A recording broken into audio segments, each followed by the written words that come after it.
Hello everyone! This video is in the Human Games series. I'm Grandmaster Matthew Sadler, and together we're going to have a look at a position from the third game of the current World Championship match, where Jan Nepomniachtchi, the challenger, was white and Magnus Carlsen was black.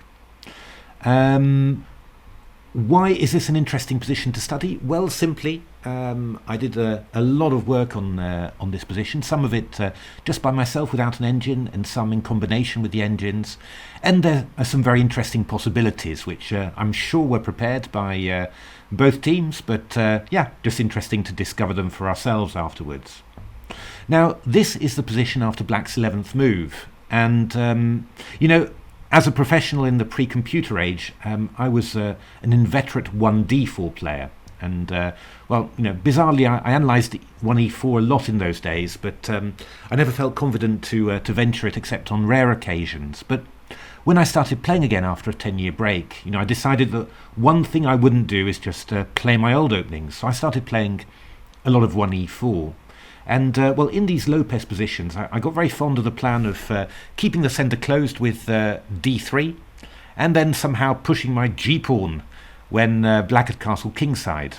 And I played it in quite a few positions. And well, a game of Peter Schwidler's from 2009 caught my attention because it was exactly the type of thing I liked. And strange enough, it came about from exactly this position.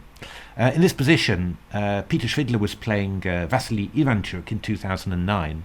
He played knight e3, bishop f8, and g4. What's the idea of g4? Well, g4 is simply aiming for g5. It's using this hook on the king side to open up the king side a little bit. And of course, once the knight gets to g5, it's attacking f7 in combination with a bishop on b3. And you've got quite a lot of power along this a2 g8 diagonal, because you've got the knight on e3 and the pawn on e4 attacking d5. And well, when you go g5 takes knight g5, obviously you open the g file, and you also open the line of the queen, maybe to h5 if ever the knight on f6 moves away. And on top of that, you've got ideas like knight to d5 or knight to g4 to indeed get rid of this knight.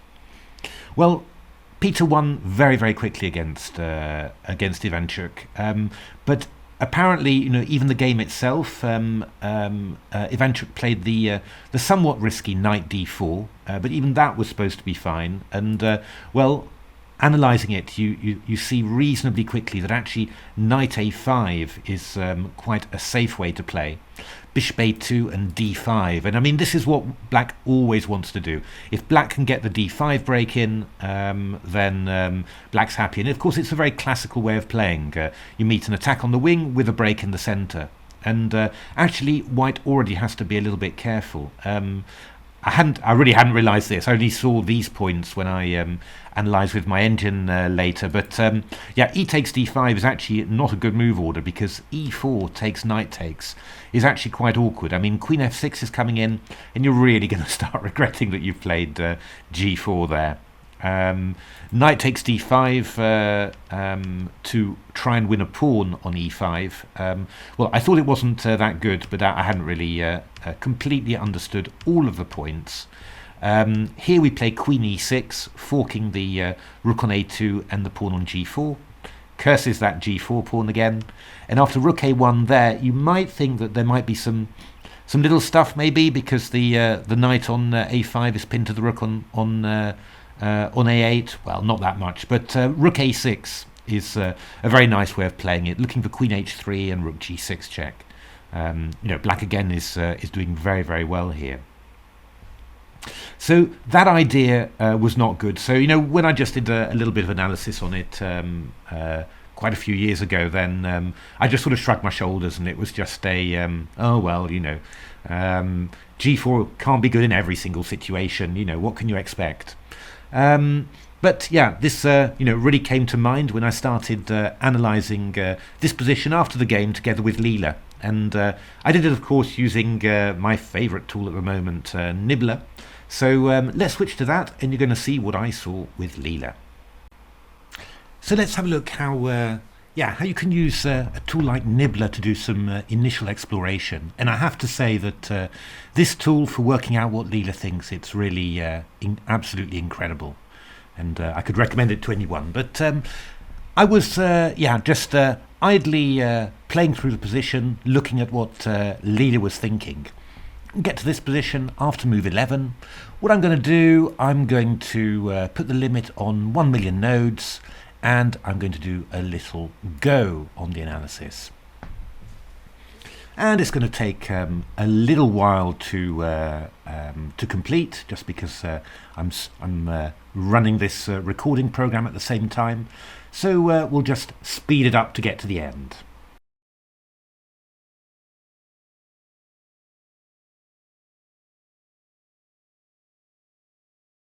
Well, there we are. That was 1 million nodes. Let's have a look at the results.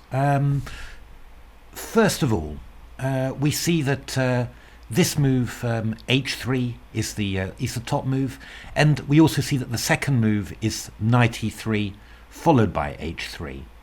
So clearly this plan is quite interesting for Leela. Knight e3 prevents d6 to d5. And h3, well, does many things, also supports a future knight g4, for example. However, my attention was caught by two things in particular.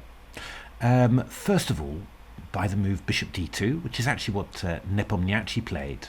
And after bishop d2, bishop f8, knight e3, knight e7, Leela was looking at g4. And, this is actually a refinement of Peter Schwidler's idea, against Ivanchuk, because obviously now that black has played knight e7, the knight can't move either to a5 or to d4 in order to support d6 to d5. And certainly at first sight, d6 to d5 looks kind of impossible because the e5 pawn is hanging. So that was really interesting. And it's not Leela's top move, it's 54%, but still very, very interesting. The other thing that really intrigued me was this one here. h4! h4! What on earth is that? Let's have a little look at 12 h4. And not knight a7, but let's have a look at 12 h4 and then see what Leela can make of that one. Well, it's going on, but there's one line that I've noticed that's very interesting, and that's the one after 12 knight b8. And what I'm going to do here, I'm going to demonstrate a feature of Nibbler that I hadn't realised at all, but that was pointed out to me by the amazing Mr. Beads in the TCEC chat. It's this focus button. If there's a move that you think is particularly interesting and you want Leela to give it some more attention, you press focus. And now it's going to focus on that move. It's a fantastic way of leading the analysis. So, without losing everything else, without destroying everything else, you just tell Leela, well, look at this one now for the moment. And why was I interested in it? Well, it's just the follow-up idea, really, because it's knight b8. It's just changed just now. But knight b8, it was actually looking at playing g4. That's the one. Wow, look at that. Now, knight b8 might seem a bit strange, but it's a pretty typical idea to redeploy the knight, because on c6 it's blocking the c-pawn. So you redeploy the knight, and then afterwards you can play c6 to c5. But g4 was the idea. Now, of course, what I'm interested in is the move knight takes g4. So let's have a little focus on that. And, clearly what Leela wants to do here is after knight takes g4, it wants to go knight g5. Look at that. H takes g5, queen takes g4. And actually thinks this is very good for white. Now, yeah, I mean, I'm not... not going to get completely into this idea, But I mean, it gives you a very powerful idea of this G4 H4 could be something very, very interesting to look at. And then it makes you particularly want to have a look at it, of course, in combination with Leela's one of Leela's main moves, which is knight e3. So let's go back a little bit. So we are going to focus on this line, G4. And so what I did, having got this idea from Leela, and also having seen that even something like H4 followed by G4 as a pawn sacrifice was possible, I just went away to my good old trusty chessboard and just started trying to generate ideas. Just think up all sorts of possibilities, both for white and for black. Creative ideas, strange ideas, silly ideas, mixes with other plans. And then afterwards I put those into various PGNs and then just threw them at my engines and said, go and play games in those. And whilst that was happening, I was, doing some analysis for myself and, trying to work out, get some ideas. And, I find this a really powerful way of playing. I mean, I think, looking back, I grew up in the pre-computer age, and when that happened, if you wanted to look at a line in great detail, you always had to make compromises because it was all your own effort, it was all your own time. You couldn't look at everything. Here with the engines, I can think of as many crazy ideas as I like and get the engines to analyse them. If they're wrong, they just refute them. If they're interesting, then, we can go further. And whilst the engines are trying all that stuff out, well, at my own slow pace, I can start, working things out, seeing ideas, noticing tactics, etc. And then when you put it all together, I've done some work by myself. So I've got some basic understanding of some of the parameters, and then boom, in come the engines with their amazing games and great ideas and perfect tactics, and together that's a fantastic combination for analysis. And wow, I mean, just so much better than the good old days. Right, let's have a little look at what I came up with.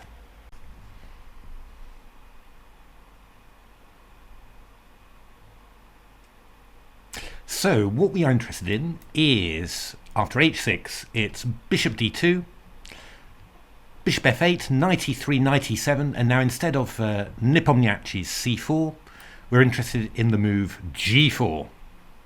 So what lines did I want to consider? What occurred to me first of all? Now, I do have to point out that obviously when I saw Leela's main line, that was knight h7. I also have to point out that that would probably be about the last move that I would consider. I don't like moving backwards, and my feeling would always be, just intuitively, that if I have to go backwards like this to stop a move like g5, then g4 is fully justified. But I do wonder actually whether that's a correct feeling, but that's the feeling that I've built up over my career. So, one of those things, analysing with a computer, it's always challenging. I actually had two main ideas that I was interested in. The first one was this very sharp move d5. It's quite classical, I guess. That's probably how I was brought up. But basically trying to meet this central, this wing thrust with a central counterattack. And the idea is quite nice.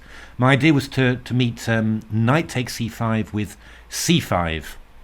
Now what I'm trying to do, because the knight on e5, obviously it's attacking f7, so I can't go d takes e4, but what I want to do is I want to go c5 and then shut this bishop out with c4, and then later hit this knight, try and exploit the white king side.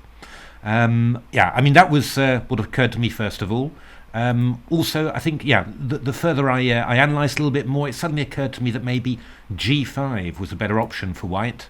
Because the idea is that after hg, knight g5, okay, I haven't won a pawn, but actually keeping the centre closed is pretty much in white's advantage. And of course, with g5, I open the g file, and I also free the path of the queen, maybe somewhere around here, to deliver mate on h7. And I also get the idea of knight g4, actually, just to swap off the knight on f6. So that actually seemed quite interesting. And yeah, I mean, d5 was my main idea. The other idea that I was thinking of, felt it was rather risky, was to play the move c5. The idea being to meet takes, c4, d takes c4, and then I was kind of thinking, can I get away with knight takes c4? That was the basic idea. Yeah, and apart from that, well, I also vaguely thought about knight g6, but I didn't actually think that would be a particularly great idea. I mean, I was actually kind of thinking maybe about something like g5, knight h5, if it was possible. I wasn't particularly happy about it because I don't really get to block this this a2 g8 diagonal. I don't really get to really counterattack on the in the center, which is what I wanted to do. So let's have a look at a few of those things there. So yeah, I mean, after d5, knight takes c5, c5.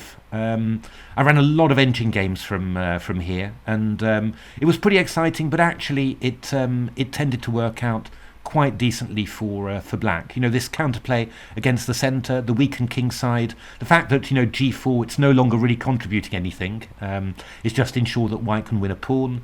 That didn't really lead anywhere. And this is a game between Stockfish and Koi Visto on my 94 thread machine, so a big machine here. h4, queen c7, knight takes f7, Stockfish going for it, c4. You can sort of see the sort of thing that's happening here. I mean, white's got all sorts of attacking ideas, but this c4 blocking out the bishop on b3, this is really key. Yeah, I mean, this is kind of unfathomable complications. You know, it's just a total mess. Whack, bishop d5. But in the end, we get to some sort of ending where white's got 3 pawns for the piece, the 2 bishops, and it's just a draw. You know, again, I'm not really bothered so much with the specific moves. It's more the feeling of multiple games, you know, and you see multiple games, you see, you know, the difficulties that black has, but also the risk that white has to take, and it just gives you a feeling for whether the position's okay or not. G5, which was you know, a later thought of mine, did actually turn out to be a better move, I think. H takes G5, knight takes G5, queen D7, queen F3. And, well, I mean, black's got to be quite fast now because, I mean, moves like rook, king H1, rook G1 coming in and dangerous, you know. So C5, quite natural. And this actually turned out, yeah, I mean, again, quite nicely for black, you know, but white I felt was on top. Bishop A2, C4. We're following here. This is a game between Stockfish and Revenge. You see, I'm trying all sorts of engines out just to get a nice mix of it. Takes, queen G2, knight G6, C takes B5, opening the A2 F7 diagonal again, but black's got some counterplay here, manages to get rid of the knight. Rook ED1, knight H5, queen G4, takes. Total mess again. Apparently this is black is sort of keeping parity here, but you know, I have to say that this position I would normally assume would be just winning for white, to be honest, but somehow it isn't quite. A5, E4, bishop E3, F5, and there's just all sorts of counterplay. Total mess, basically. But yeah, I'd much rather be white, you know, in this sort of position. So actually, I decided that really, on balance, D5, G5, from a human point of view, wasn't amazingly happy with it. At any rate, it seemed to be a white initiative. My other idea, C5, yeah. G5 takes, knight takes, C4, D takes E4. It did occur to me that all of my engines were playing bishop takes E4, not knight takes E4. Why was it? Well, I made them run a game with knight takes E4 just to force them, and they came up with this beautiful line. Takes, queen F3 check. I have to say every single one of my engines, didn't matter which one it was, came up with this. Yeah, they're that strong. C takes B5, so opening up the A2 G8 diagonal, looking for a check on F7. D5, knight takes D5, bishop D5, rook takes E4. Beautiful. bishop takes b3, rook takes c5, queen takes d2, and then the amazing rook d1. The king's just caught in a bit of a crossfire, really. If the queen moves away, we've got all sorts of queen e4 checks and rook d6 checks coming in. So there's no way to avoid this. And funnily enough, there's also no way to save this bishop. If I put it to c4, then I've got queen g4 check. If you go to g8, that's quite amusing. I go... why is it amusing? Queen g4 check, I think, was the reply. With there's going to be a mate. The key idea is that you can't run away to something like h7 because queen h5 is mate, and the bishop on g8 is stopping you from doing anything. So that was pretty good. And bishop d5 was the main line, and then all my engines were playing this position.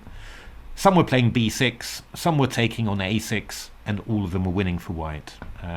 Never looks that clear to me that, you know, all these queen versus two rooks positions, but the engine's always infallible in these positions. So looks like c5 basically is really risky, and that you need to go bishop takes e4 in this position.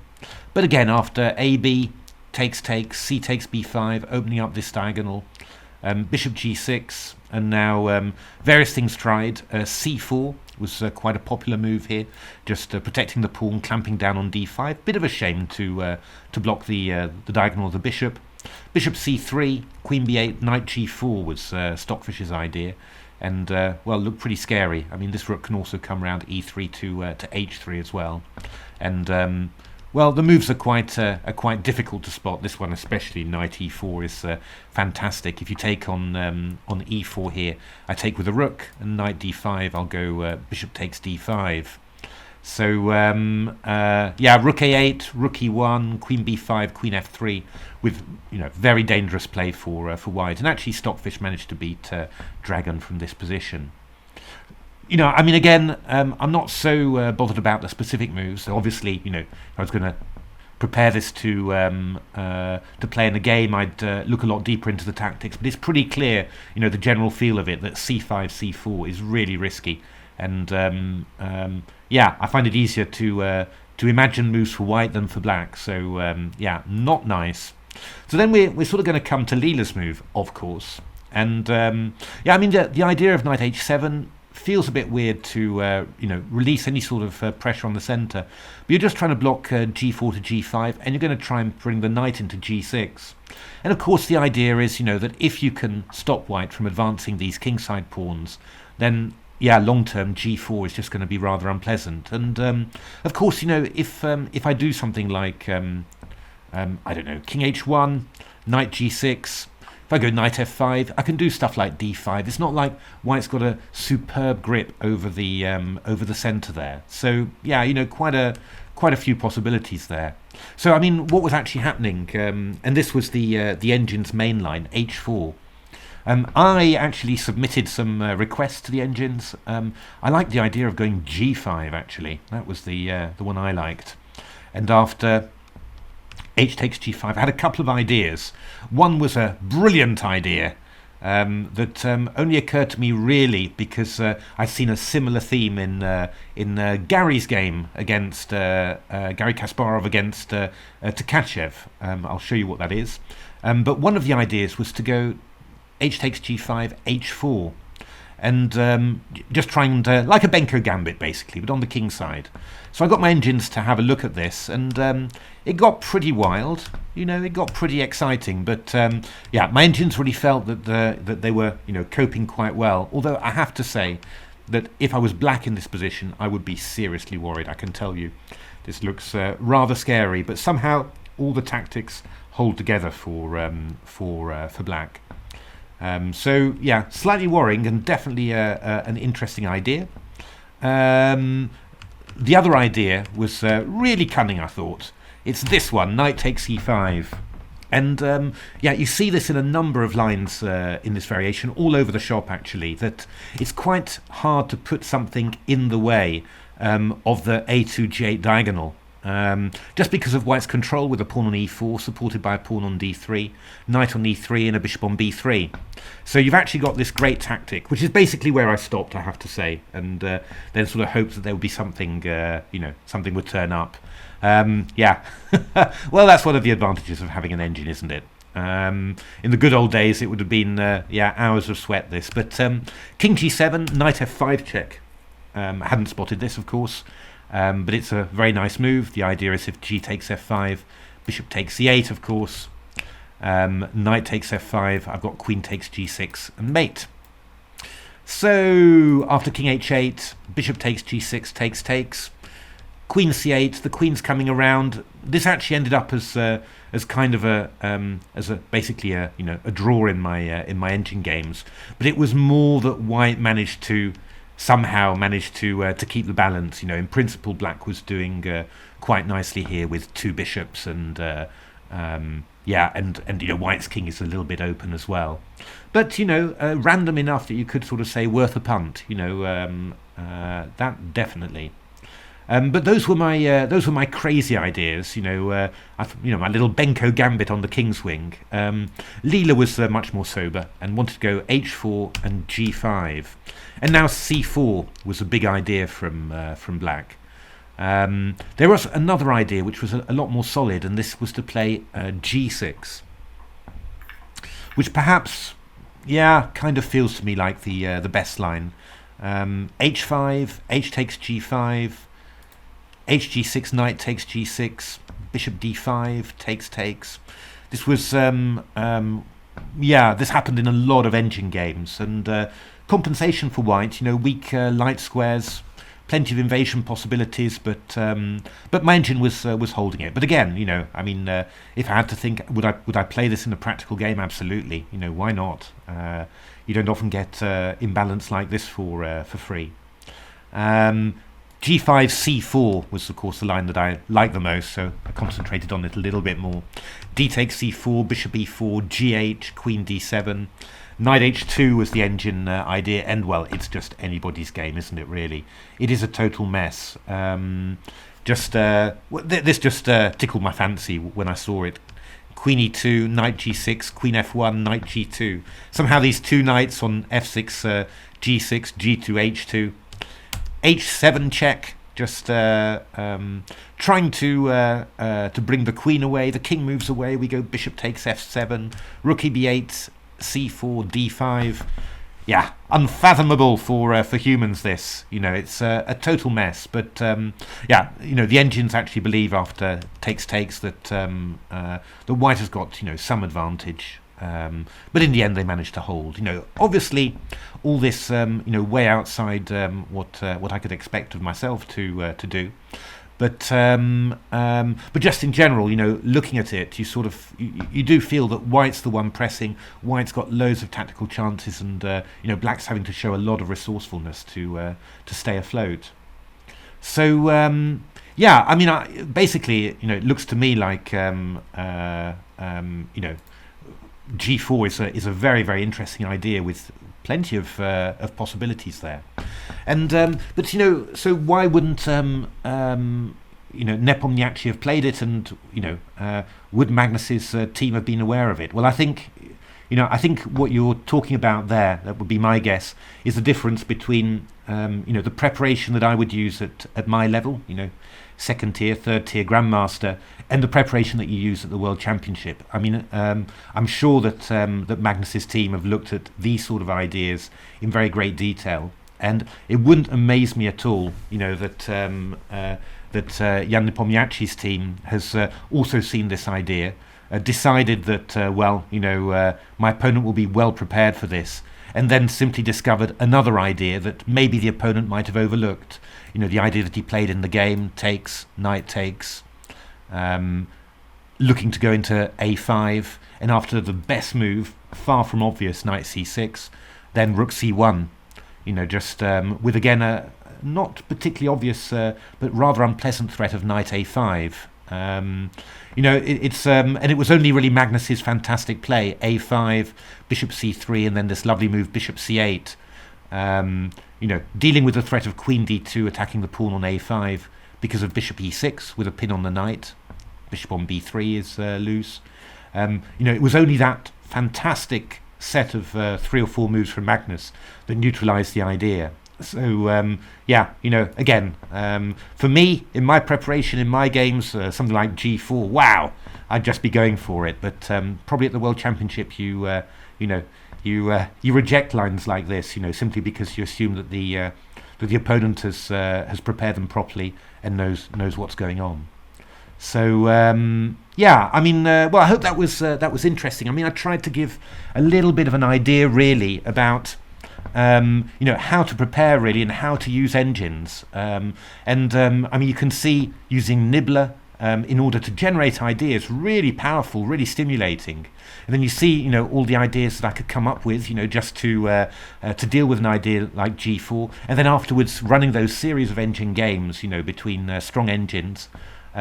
Which are just giving you a feel for the flow of the opening.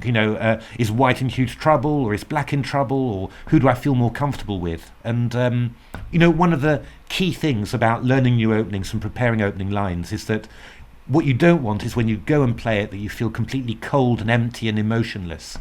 And that's easy to do with a new line that you've never played before. Whereas the lines you've been playing since you were 10 years old, yeah, you feel emotion about that. You really you've lost terrible games, you've won glorious games, you maybe won a tournament because of them. And that makes you love those openings and makes you play them better. So running all those engine games, that's sort of substitute for experience. You've got experience that nobody else has. Nobody else has ever seen those games. And you're learning from them, they're yours, and then you go into a game, a practical game, with that sort of support behind you. It's incredibly powerful and effective way of preparing, I think. And well, certainly up to my level. Lord knows what you need at the World Championship level, but yeah, level just one or two rungs below that, then works pretty well, I think. So there we are. Hope you enjoyed that. I mean, if you enjoyed the video, then why not give me a like and follow the channel. Lots more stuff like this if you enjoy it. Even take a look at my new book, The Silicon Road to Chess Improvement, which offers well, lots of analysis of engine games, very interesting openings and middle games, and also lots of tips like this about how to study with engines. I think it's a really good book, but then I'm biased, aren't I? But anyway, thanks very much for watching the video, and hopefully see you by the next one. Okay, thanks very much.